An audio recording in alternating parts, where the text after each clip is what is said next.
Tapi yang untuk pertanyaan siapa korban? Dijelaskan tadi, yang menjelaskan adalah bukan polisinya. Psikolog tadi. Psikolog mengatakan ini korban adalah figurnya kayak gini. Orang hebat, baik dengan dengan tugas, disiplin dengan tugas, tapi dia punya kelemahan. Kalau dalam depresi yang tertentu tadi Profesor Adrian sampaikan itu, dia bisa kayak gitu kan gitu. Dia bisa menempuh. Saya tadi kaget mendengarkan cerita daripada psikolog forensik itu. Kok disampaikan gitu ya? Karena menurut saya kalau ini disampaikan itu nanti akan mencederai daripada si korban itu kan, kasihan. Nah, untungnya yang ceritakan Pak ahli, Pak. Jadi dia ahli nggak bisa kita anukan kan gitu. Diceritakan oleh itu tadi siapa dia korban ini, kelemahannya apa, kenapa kok dia bisa begitu, karena ada latar belakangnya gitu. Itu baru siapa yang ini. Kemudian untuk pelakunya, penyidik kan mengatakan bahwa pelakunya itu tidak ada orang lain selain dia sendiri. Kan gitu kan. Itu disertai dengan bukti-bukti yang ada. Bukti mengenai, kalau untuk mengetahui siapa pelaku dan bagaimana kasusnya itu ya, itu mesti kita melihat dari jasa rekaman CCTV. Rekaman CCTV dan kemudian saksi-saksi yang ada melihat kejadian. Tapi kan kenyataannya kan itu kan di dalam nggak ada saksi-saksi yang lain kan. Makanya yang ada hanya bukti-bukti yang ketinggalan di situ.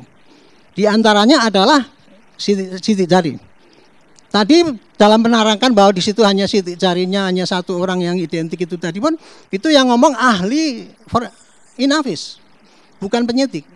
Menurut Inavis tadi mengatakan bahwa di semua situ sidik jari yang ketinggalan itu yang identik itu. Karena apa? Persyaratan untuk identik itu ada 12 titik. Hanya yang cocok dengan 12 titik itu hanya yang dilakukan itu dengan si Arya Daru korban sendiri. Jadi kesimpulannya tidak ada orang lain itu. Jadi pelakunya tidak orang lain ya, berarti siapanya itu ya cuma korban yang bisa diterangkan. Nah, gitu ya. Terus kemudian apa lagi? Yang tadi CCTV. Dulu waktu saya kesini saya meragukan. Kalau sepanjang daripada rekaman-rekaman itu benar, maka memang kelihatannya tidak ada orang lain. Tapi kan dibantah sama pakar itu. Enggak, itu kan dulu ada blank spot. Kemudian CCTV, Pak Ito ngomong, kenapa kok madep sini kemudian itu. Tadi sudah dijelaskan. Ada request untuk digeser? Iya, ternyata digesernya itu ketika ibu istrinya itu menelpon kepada itu tukang penjaga kos untuk mendobrak. Ya, ketika akan didobrak supaya itu bisa direkam, diarahkan ke situ. Jadi ada tadinya kan ke sana kok ke sini. Itu ternyata itu. Nah, jadi kan terjawab. Jadi apa? Dulu kecurigaan bahwa mungkin ada kesempatan orang lain masuk itu terjawab. Pak Arianto, sepertinya mahasiswa juga ingin bertanya kepada Bapak. Kami persilakan sebelum ke narasumber lain. Silakan Mas. Untuk per hari ini kan polisi telah mengumpulkan 103 barang bukti dan 26 saksi. Dan dalam menyelidiki kasus ini polisi juga melibatkan pihak keluarga, dokter forensik dan diploma luar negeri. Dan per hari ini polisi mengatakan bahwa kematian Arya Daru tidak ada keterlibatan orang lain dan tidak terdapat unsur tindak pidana. Yang ingin saya tanyakan, apakah pihak lain yang dilibatkan dalam penyelidikan kasus ini turut setuju atas statement polisi tersebut atau memang ada pendapat ataupun dikma lain yang sengaja ditutupi oleh polisi dan tidak dikatakan kepada publik? Makasih. Namanya siapa Mas? Namanya siapa? Ruby. Silakan Pak Arianto. Terima kasih. Makanya tadi di dalam gelar itu kan semua diundang. Dan yang di situ yang bicara bukan polisinya, bukan penyidik. Para ahli itu tadi bukan polisi itu, Dek.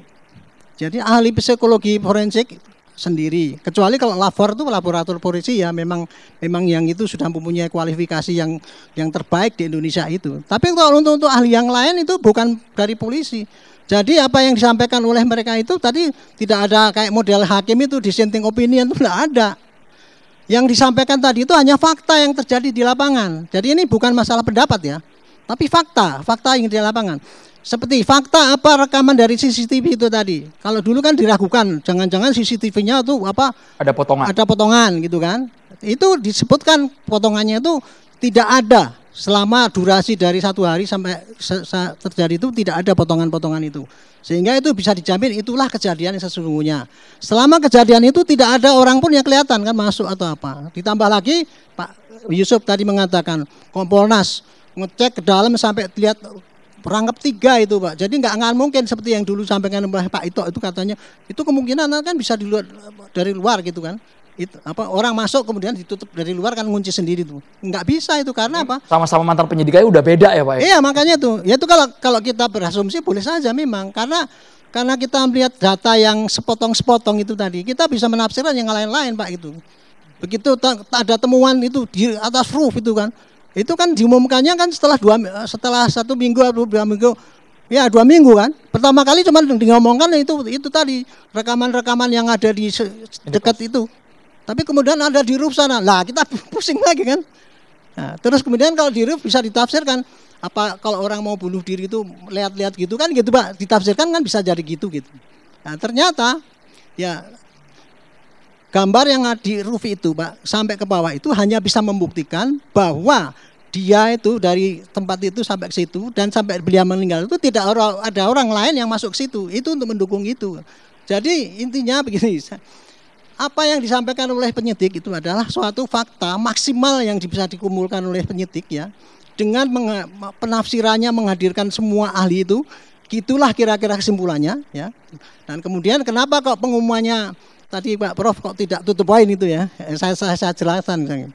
Pengalaman kita yang lalu itu Pak menunjukkan itu. Kalau kita secara vulgar Pak mengatakan itu bahwa ini orangnya bunuh diri ini, itu akan menyinggung korban yang sudah kehilangan kemudian dibilang bunuh diri itu. Perasaan pihak keluarga. Ya, makanya itu kemudian dihindari kata-kata itu. Ya, saya terus terang tadi nyarakan juga para dirpidum itu hindari kata-kata yang menohok itu sehingga Anda nanti tidak diserang lagi. Ditemukan kata-kata yang terbaik itu, katanya bahwa tidak ada orang lain yang ikut ini dari bahasa hukum masuk ya gitu dan tidak mencederai ataupun mengganggu apa itu dignity atau apa dari keluarga itu sendiri gitu. Itu kira-kira mengapa begitu. Jadi satu lagi itu mengenai yang apa? Tadi ada profesor yang mengatakan pada saya, Pak itu kan mestinya dilihat dulu latar belakangnya dia kira-kira berapa ini sebelum kejadian dari handphone dan laptop yang diterima itu Pak. Kan ada laptop yang hilang itu Pak. Laptop yang hilang itu adalah yang dipakai sampai kemudian off itu Pak. Ponsel ya yang kan, hilang seingat kami Pak Arianto. Ada ponsel yang hilang. Iya itu ponsel yang hilang itu adalah ponsel yang dipakai telepon dengan istrinya sampai jam 9 kemudian off hilang. Itu kan question mark ya.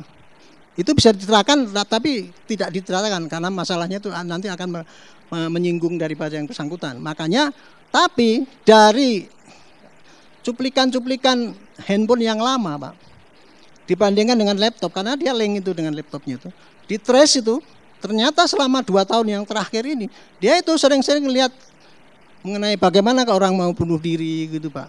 Bagaimana kalau ini apa mengenai apa obat penenang dan sebagainya itu ada di situ sehingga sudah di trace itu Pak. Apa kenapa kok latar belakangnya kemudian jadi itu Pak. Jadi ini mudah-mudahan ya memang kalau publik ya pasti akan menduga apa polisi kan asal menyimipkan aja. Tapi kalau dari tadi itu saya betul-betul saya astonis betul ya.